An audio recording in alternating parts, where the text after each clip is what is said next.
آپ علیہ السلام نے جنگ صفین کے موقع پر اپنے ساتھیوں میں چند آدمیوں کو سنا کہ وہ شامیوں پر سب و شتم کر رہے ہیں تو فرمایا، میں تمہارے لیے اس چیز کو پسند نہیں کرتا کہ تم گالیاں دینے لگو۔ اگر تم ان کے کرتوت کھولو اور ان کے صحیح حالات پیش کرو تو یہ ایک ٹھکانے کی بات اور عذر تمام کرنے کا صحیح طریقہ کار ہوگا۔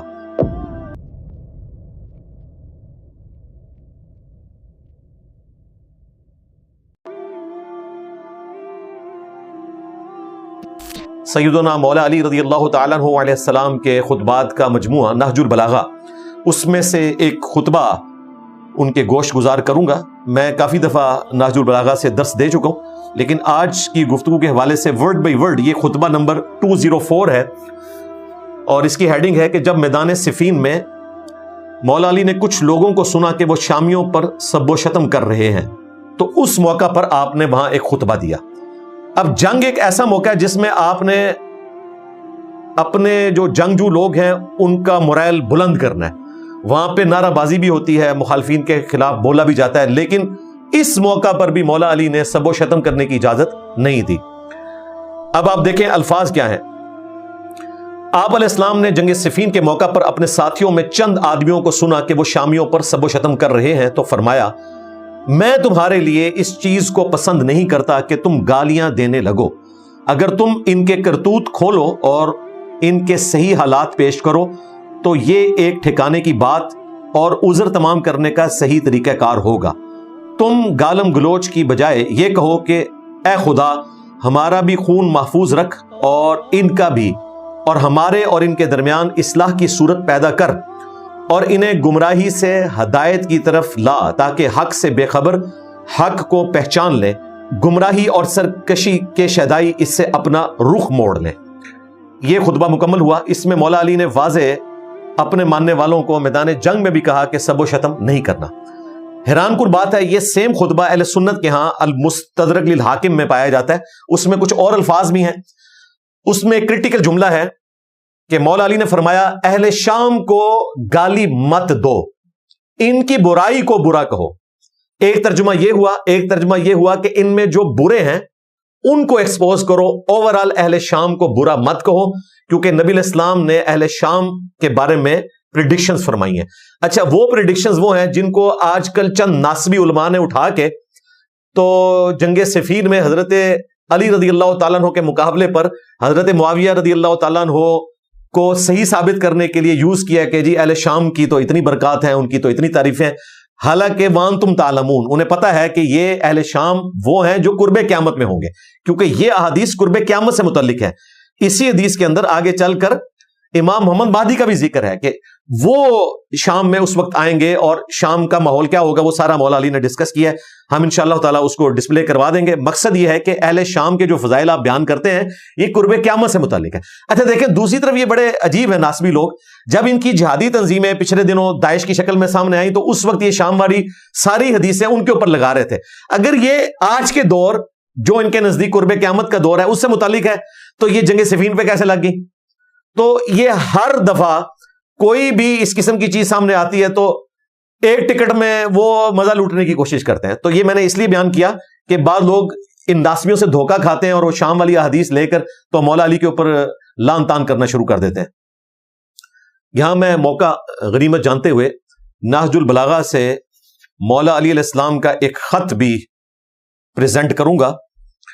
جو انہوں نے حضرت معاویہ رضی اللہ تعالیٰ عنہ کے نام لکھا۔ اب یہ جو خط ہے مکتوب نمبر 6، یہ اہل سنت اور اہل تشیع دونوں کے لیے اس اعتبار سے گائیڈ لائنز پرووائیڈ کرتا ہے کہ ہمارا حضرت معاویہ رضی اللہ تعالیٰ عنہ کے بارے میں عقیدہ کیا ہونا چاہیے۔ اہل تشیع کو تو ویسے ہی قبول کرنا چاہیے، یہ نہج البلاغہ سے میں پیش کر رہا ہوں۔ اہل سنت کو بھی اندازہ ہوگا کہ نہج البلاغہ میں ایسا مواد موجود ہے کہ جو اس چیز کو سپورٹ کرتا ہے جو اہل سنت میں اہل البیت علیہم السلام سے محبت رکھنے والے لوگ، خلفائے ثلاثہ کا احترام کرنے والے لوگ، امہات المومنین کو ڈیو رسپیکٹ دینے والے لوگ، اور بنو امیہ کو کنڈیم کرنے والے لوگ عقیدہ رکھتے ہیں، اس کو سپورٹیو یہ چیز موجود ہے۔ معاویہ ابن ابی سفیان کے نام، جن لوگوں نے ابو بکر، عمر اور عثمان کی بیعت کی تھی انہوں نے میرے ہاتھ پر اسی اصول کے مطابق بیعت کی جس اصول پر وہ ان کی بیعت کر چکے تھے۔ یہ حضرت معاویہ کو قائل کیا جا رہا ہے کہ آپ میری بیعت کریں، اور اس کی بنیاد یہ ہے کہ مجھے انہی اصحاب نے خلیفہ چنا ہے جنہوں نے ابو بکر، عمر، عثمان کو چنا تھا، لہذا اب پیچھے اختلاف والی بات ہی کوئی نہیں، اور اس کی بنا پر جو حاضر ہے اسے پھر نظر ثانی کا حق نہیں، اور جو بر وقت موجود نہ ہو اسے رد کرنے کا اختیار نہیں، اور شورا کا حق صرف مہاجرین اور انصار کو ہے۔ وہ اگر کسی پر ایکا کریں اور اسے خلیفہ سمجھ لیں تو اسی میں اللہ کی رضا اور خوشنودی سمجھی جائے گی۔ یعنی مولا علی یہ کہہ رہے ہیں کہ ابو بکر، عمر، عثمان کو چنا ہے سینئر مہاجرین اور انصار نے، اور ان کی مرضی میں اللہ کی مرضی ہے، اور انہوں نے ہی مجھے چنا ہے، لہٰذا میرے چنے جانے میں بھی اللہ کی مرضی شامل ہے۔ تو اس میں صرف سیدنا ابو بکر، عمر، عثمان کی خلافت جسٹیفائی نہیں ہوتی، بلکہ وہ لوگ جو کہ حضرت معاویہ رضی اللہ تعالیٰ عنہ کے حوالے سے یہ نظریہ رکھتے ہیں کہ انہوں نے کوئی قصاص عثمان کو جو بنیاد بنایا ہوا تھا، اس وجہ سے وہ بیعت نہیں کر رہے تھے، تو بیعت پہلے کرنی چاہیے تھی، اس کے بعد خلیفہ وقت کی بات ماننی چاہیے تھی، کیونکہ مولا علی کی بیعت کرنا یہ اللہ کی خوشنودی ہے، کیونکہ انہی اصحاب نے چنا خلیفہ جنہوں نے ابو بکر، عمر اور عثمان کو چنا رضی اللہ عنہم اجمعین وعلیہم السلام اجمعین۔ اب جو کوئی اس کی شخصیت پر اعتراض یا نیا نظریہ اختیار کرتا ہو، الگ ہو جائے، تو اسے وہ سب اسی طرف واپس لائیں گے۔ انہوں نے کہا کہ اب چونکہ تم بیعت نہیں کر رہے ہو تو باقی اصحاب کا کام ہے کہ تمہیں واپس لے کر آئیں جدھر سے وہ منحرف ہوا تھا، اور اگر انکار کرے تو اس سے لڑیں، اور یہ حکم تو قرآن میں بھی آیا ہے۔ اللہ تعالیٰ نے فرمایا کہ اگر مسلمانوں کا کوئی گروہ باغی ہو جائے تو اس کے ساتھ قتال کرو یہاں تک کہ وہ حق پر واپس آ جائے، کیونکہ وہ مومنوں کے طریقے سے ہٹ کر دوسری راہ پر ہو لیا ہے، اور جدھر وہ پھر گیا ہے اللہ تعالیٰ بھی اسے ادھر ہی پھیر دے گا۔ یہ سورۃ النساء کی جو آیت نمبر 115 ہے، اجماع امت کے اوپر جو دلیل ہے، وَيَتَّبِعْ غَيْرَ سَبِيلِ الْمُؤْمِنِينَ نُوَلِّهِ مَا تَوَلَّى، یہ اس آیت کی طرف اشارہ تھا کہ جو مومنین کے راستے سے ہٹ کر کوئی اور راستہ اختیار کرے گا تو اللہ تعالیٰ پھر اس کو اسی طرف پھیر دے گا، یعنی وہ جو گمراہی کا راستہ اختیار کر رہا ہے اللہ تعالیٰ اس کا رخ اسی طرف کر دے گا۔ تو اس آیت کی طرف اشارہ کیا مولا علی نے۔ اے معاویہ، اگر تم اپنی نفسانی خواہشات سے دور ہو کر عقل سے دیکھو تو سب لوگوں سے زیادہ مجھے عثمان کے خون سے بری پاؤ گے،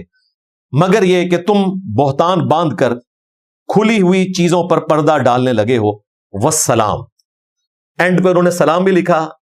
اور یہ واضح اشارہ تھا کہ حضرت معاویہ رضی اللہ تعالیٰ عنہ کو مولا علی مسلمان تصور کرتے تھے، جس طرح بعض غالی شیعہ کا یہ کہنا کہ وہ منافق تھے، نعوذ باللہ، تو ایسا نہیں تھا۔ بہرحال وہ ایسے مسلمان تھے جو خلیفہ وقت کے خلاف بغاوت کرنے والے تھے، لیکن تھے مسلمان۔ اب یہ جو نہج البلاغہ سے میں نے خطبہ پیش کیا، اس کو سپورٹو ہمارے جو سید علی خامنائی صاحب شہید رحمہ اللہ تعالی، جو سپریم لیڈر تھے ایران کے، جن کو ظلماً امریکہ اور اسرائیل نے مل کے شہید کیا، اور مسلمان اس جنگ کی تکلیف ابھی تک کاٹ رہے ہیں، اللہ کرے اب تو کنکلوژن کی طرف باتیں جا رہی ہیں۔ ان کے 3 فتوے یہاں پر میں اہل تشیع کے لیے ڈسکس کرنا ضروری سمجھتا ہوں، جو اردو زبان میں پرنٹ ہو چکے ہیں کتابی شکل میں، ہم انشاءاللہ تعالی ڈسپلے بھی کروا دیں گے۔ پہلا فتویٰ انہوں نے دیا کہ مقدسات اہل سنت، اور اس میں بھی اسپیسیفکلی انہوں نے امہات المومنین کا ذکر کیا کہ وہ نبی علیہ السلام کی ازواج ہیں، ان کی عزت کرنا ہر مسلمان کے اوپر فرض ہے، اور اسپیسیفکلی انہوں نے اہل تشیع کے لیے کہا کہ ان کی توہین کرنا حرام ہے، کیونکہ انہی دنوں ایک غالی رافضی یاسر الحبیب نے سیدہ عائشہ کے حوالے سے نازیبہ الفاظ استعمال کیے، وہ ابھی تک زندہ ہے، وہ تو امام خمینی کو بھی کافر سمجھتا ہے، خامنائی صاحب کو بھی کافر سمجھتا ہے، اور ہمارے جو وہابی حضرات ہیں وہ اسی کی ویڈیوز چلا کے عربی میں اور جواب اردو میں دے رہے ہوتے ہیں اس کو، اور عام مسلمانوں کو بتا رہے ہوتے ہیں کہ دیکھو یہ امہات المومنین کی توہین کر رہا ہے، اور بھائی وہ تو خامنائی صاحب کو بھی کافر سمجھتا ہے، امام خمینی کو بھی کافر سمجھتا ہے، اس کا اہل تشیع سے کوئی لینا دینا نہیں ہے۔ تو اس کے خلاف فتویٰ دیا۔ جب چند عرب ٹیلی ویژنز کے اوپر اس کی ویڈیوز آئیں تو خامنائی صاحب نے کہا کہ مقدسات اہل سنت کی توہین کرنا یہ حرام ہے، یہ اہل تشیع کے مکتب میں جائز نہیں ہے۔ دوسرا فتویٰ انہوں نے دیا، جب ان سے پوچھا گیا کہ اہل سنت کی اقتداء میں آپ نماز پڑھ سکتے ہیں، تو انہوں نے کہا کہ اہل سنت کی اقتداء میں نماز پڑھنا بالکل درست ہے، اور یہاں تک انہوں نے کہا کہ اگر اہل سنت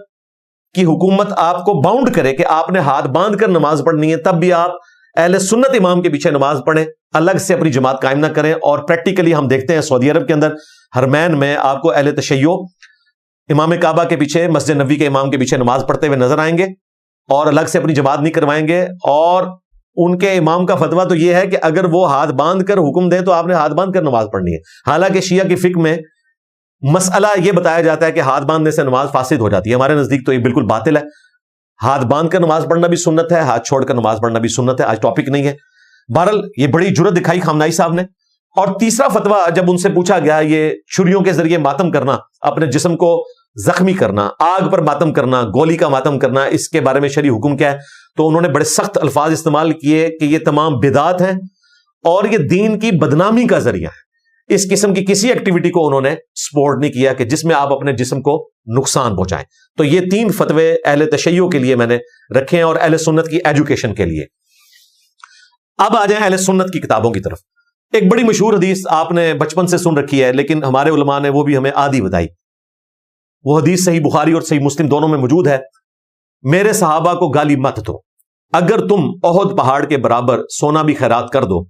تو میرے صحابہ میں سے اگر کسی نے 1 مد یعنی تقریباً 600 گرام آدھا کلو خیرات کیا تو اس کے 600 گرام گندم خیرات کرنے کے برابر تم نہیں ہو سکتے, حالانکہ تم احد پہاڑ جو کہ 7.5 کلومیٹر پہ پھیلا ہوا چٹیل پہاڑ ہے پتھر کا, اس کے برابر سونا بھی خیرات کر دو. اور پھر اگلے الفاظ ہیں اس کے آدھے کو بھی نہیں پہنچ سکتے. یعنی 1 پاؤ گندم اگر کوئی سینئر صحابی اللہ کی راہ میں خرچ کر رہا ہے تو بعد والا احد پہاڑ کے برابر سونا بھی خیرات کر دے, اس کے برابر نہیں ہو سکتا. یہ حدیث ہمیں آدھی بتائی گئی اور اس کا رزلٹ یہ نکلا کہ لوگوں نے خلفائے راشدین کے زمانے میں اور خصوصاً سیدنا علی رضی اللہ تعالیٰ عنہ کے دور میں جن علاقوں پر بنو امیہ کی حکومت تھی, وہاں پر جو سیدنا علی کی توہین تھی ممبروں سے, اس کو چھپانے کی کوشش کی. پوری حدیث یہ صحیح مسلم کے اندر موجود ہے. بخاری میں اس کا کچھ حصہ ہے, مسلم میں پورا اس کا کانٹیکسٹ ہے. ویسے تو یہ کہتے ہیں کہ جی کانٹیکسٹ بتائیں, شان نزول بتائیں, تو یہ شان ارشاد حدیث کا کیا تھا. اس میں الفاظ ہیں کہ خالد ابن ولید رضی اللہ تعالیٰ عنہ نے ایک دفعہ جذبات میں آ کر حضرت عبد الرحمن بن عوف کو گالیاں دی جب ان کا آپس میں جھگڑا ہوا. عبد الرحمن بن عوف رضی اللہ تعالیٰ عنہ نے آ کے شکایت کی نبی علیہ السلام کو, تو آپ علیہ السلام نے حضرت خالد ابن ولید سے کہا تھا کہ خالد اب تم میرے صحابہ کو گالی مت دو, اگر تم احد پہاڑ کے برابر سونا خیرات کر دو تو میرے صحابہ نے جو 600 گرام یعنی 1 مد خیرات کیا اس کے آدھے کو بھی نہیں پہنچ سکتا. یہ تو خالد ابن ولید کو کہا گیا تھا, اور خالد ابن ولید وہ ہیں جو فتح مکہ سے پہلے مسلمان ہوئے ہیں, لیکن چونکہ صلح حدیبیہ کے بعد مسلمان ہوئے ہیں, جبکہ اسلام کا گراف اوپر ہی جا رہا تھا. مشکل وقت انہوں نے اسلام کا نہیں دیکھا ہوا, جو کہ عبد الرحمن بن عوف نے مکی دور دیکھا تھا اور مدنی دور کا بھی کچھ حصہ. تو نبی علیہ السلام نے خالد ابن ولید کو کہا کہ اگر میرے صحابہ میں سے کوئی گندم خیرات کرتا ہے 1 مد یا اس سے آدھا, تم احد پہاڑ کے برابر سونا خیرات کر کے بھی وہاں نہیں پہنچ سکتے, تم میرے صحابہ کو برا مت کہو. حالانکہ خالد ابن ولید بھی صحابی تھے. یہاں نبی اسلام نے فرق کر دیا کہ خالد کس وقت کے صحابی ہیں اور دوسرے کس وقت کے صحابی ہیں. اب مجھے بتائیں, اگر خالد ابن ولید جو کہ صحابی ہیں انہیں یہ اجازت نہیں کہ کسی سینئر صحابی کو گالی دیں, اور وہ اپنے اعمال میں کبھی بھی عبد الرحمن بن عوف کے برابر نہیں ہو سکتے احد پہاڑ کے برابر سونا بھی خیرات کر کے, تو یہ ذرا کیلکولیشن کریں. یعنی 1 پاؤ گندم کی قیمت نکالیں اور 7.5 کلومیٹر پہ پھیلے ہوئے احد پہاڑ چٹیل پتھروں کا, اس کے برابر سونا کیلکولیٹ کریں. دنیا کا سپر کمپیوٹر بھی فیل ہو جائے گا اس کی قیمت نکالنے کے لیے کہ وہ سونے کی قیمت کیا بنے گی. تو کروڑوں اربوں خالد ابن ولید ہوں, ایک عبد الرحمن بن عوف کو نہیں پہنچ سکتے. اور مولا علی ان کو تو آپ چھوڑ دیں کہ ان کا مرتبہ کس بڑے لیول کا ہے. تو بیسیکلی صحابہ کرام کو ڈرایا گیا تھا کہ تم نے یہ کام نہیں کرنا, لہٰذا اولین مخاطب اس کے صحابہ کرام ہے. اگر صحابہ میں سے کوئی صحابی یا اس کے انڈر کسی دوسرے صحابی کو گالی گلوچ کا معاملہ کیا جاتا ہے تو وہ بڑا مجرم ہے. آج کا جو مسلمان ہے وہ کم مجرم ہے, کیونکہ اس نے وہ وقت نہیں دیکھا ہوا. اور اسپیسیفکلی حدیث جونیئر صحابہ کے بارے میں تھی کہ تم نے سینئرز کے بارے میں زبان درازی نہیں کرنی. ہمارے لیے تو ظاہر ہوگی, ہم بعد میں آنے والے ہیں, لیکن اسپیسیفکلی یہ جونیئرز کے بارے میں تھی کہ اپنے سینئرز کا آپ نے احترام کرنا ہے, ان کا ادب کرنا ہے. اب یہ حصہ انہوں نے چھپایا ہوا تھا کہ یہ تو مسئلہ تھا خالد ابن ولید ورسز عبد الرحمن بن عوف. انہوں نے اس مسئلے کو سپاہ صحابہ کے ذریعے بنا دیا شیعہ ورسز خلفائے ثلاثہ. وہ بھی بنتا ہے, لیکن بھائی اس سے پہلے ان کا بنتا ہے کہ جنہوں نے صحابی ہوتے ہوئے مولا علی کی جو ہے وہ توہین کی، اور آج آپ کہہ رہے ہیں کہ جی ان کی تکریم ہونی چاہیے یا نہیں ہونی چاہیے، اس کے اوپر آپ بحثیں کر رہے ہیں۔ دیکھنا چاہیے کہ ان کے دور میں ان کے چاہنے والوں نے کیا کچھ کیا، وہ انشاءاللہ تعالی میں کچھ نمونہ رکھ بھی دوں گا یہاں پر۔ یہ جو جھگڑا ہے عبد الرحمن بن عوف کا اور خالد بن ولید کا، اس کا کچھ حصہ صحیح بخاری میں ایک اور جگہ موجود ہے، اور حافظ ابن کثیر رحمہ اللہ نے سورۃ الحدید کی جو آیت نمبر 10 ہے، وَكُلًّا وَعَدَ اللَّهُ الْحُسْنَى، یعنی اللہ تعالیٰ نے تمام کے لیے اچھا وعدہ کیا ہوا ہے، جو احسان کے ذریعے پیروی کرنے والے لوگ ہیں صحابہ اکرام کی، چاہے وہ صحابہ میں ہو تابعین میں ہو، سب کے لیے at the end of the day اچھا وعدہ تیار کر رکھا ہے۔ اس آیت کی تفسیر میں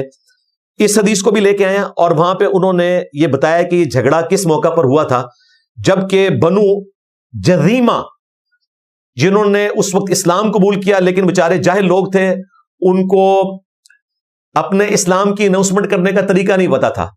انہوں نے صحابہ اکرام کو دیکھ کر کہا کہ ہم اپنے دین سے پھر گئے، ہم اپنے دین سے پھر گئے، یعنی ہم اپنے بت پرستی کے دین سے پھر گئے۔ وہ یہ کہنا چاہ رہے تھے، بجائے اس کے کہ وہ کہتے اسلمنا اسلمنا، ان کو تو پتہ ہی نہیں تھا۔ خالد بن ولید کو نبی الاسلام نے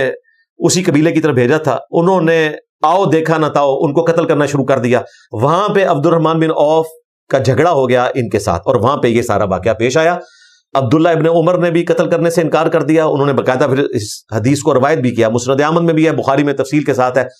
بہرحال باقی اصحاب رک گئے، نبی الاسلام کے پاس شکایت آئی تو آپ علیہ السلام نے 2 دفعہ اللہ کے حضور دعا کی کہ اے اللہ میں خالد کے اس عمل سے بری ہوں، جو اس نے کیا میں اس کی کوئی ذمہ داری نہیں لیتا، اور پھر نبی الاسلام نے اس قبیلے کے جو مقتولین تھے ان کی بلڈ منی بھی یعنی دیت بھی ادا کی۔ تو یہ پورا واقعہ ہے جو حافظ ابن کثیر نے نقل کیا، آپ اندازہ کریں کتنا کرٹیکل ایشو تھا یہ، اور اس کو بھی عوام الناس سے بچایا گیا، کہیں ان کو صحیح بات پتہ نہ چل جائے۔ ویسے آپ نے بڑی مشہور حدیث سنی ہوگی، بخاری مسلم دونوں میں حدیث ہے کہ اگر میری بیٹی فاطمہ بھی چوری کرے تو میں اس کے بھی ہاتھ کٹوا دوں گا۔ اچھا، سیدہ فاطمہ کے حوالے سے تو یہ بیان کیا جاتا ہے، تو سیدہ فاطمہ سے تو بڑا مرتبہ کسی کا بھی نہیں ہے نا صحابہ اکرام میں۔ صحابہ اکرام میں سے اگر کچھ جونیئرز اپنے سینئر اصحاب کے ساتھ کوئی ایسا رویہ کریں کہ جس کی بنیاد پہ بعد میں آنے والے مسلمانوں کو ٹونٹ کیا جائے کہ جی آپ لوگ توہین کر رہے ہیں صحابہ اکرام کی، تو سب سے پہلے مقدمہ تو ان پر قائم ہوگا جن جونیئرز نے اپنے زمانے میں اپنے سینئر اصحاب کا احترام نہیں کیا۔ اب وہ آپ سن لیں،